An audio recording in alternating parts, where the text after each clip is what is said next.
म राम्रोसँग थाहा छ। म त्यो दिन भेटिएको भए मैले सभापतिजीलाई जे भयो त्योभन्दा बढी त्योभन्दा बढी हुन्थ्यो भन्ने कुरा मलाई अलिकति अलमल छैन।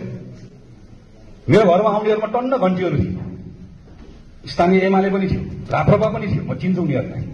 मेरो घर मेरो बाले बनाएको घर हो 38 सालमा। मेरो के पनि योगदान छैन।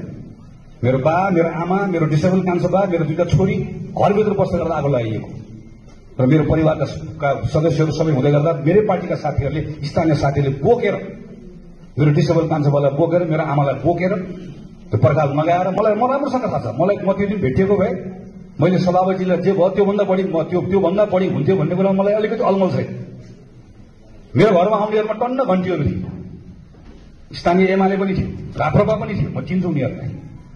तर म त्यति भनेर मात्रै सबै त्यो थियो भन्दिनँ। मलाई नआउँदै गर्दा मैले के पनि देखेँ भनेदेखि भने मैले कहिले नचिनेका नौजवानहरू पनि त्यो रिसाएर पनि आएका थिए।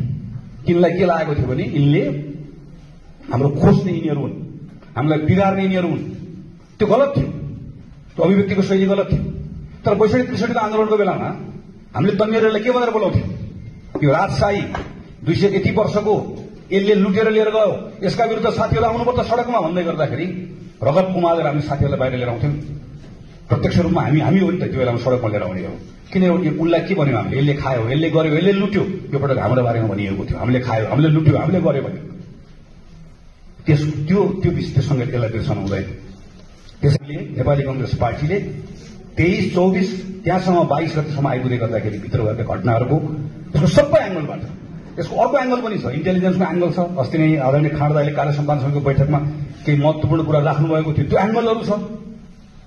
त्यहीभित्र भएका आगलागी, घुसपैठ सबै छ, त्यसको पनि हामीले गर्नुपर्छ। तर सँगसँगै सोसाइटीभित्र भएको त्यो आक्रोश, त्यो बेचैनी, विस्फोट भएको कुरालाई पनि हामीले हेर्नै पर्छ।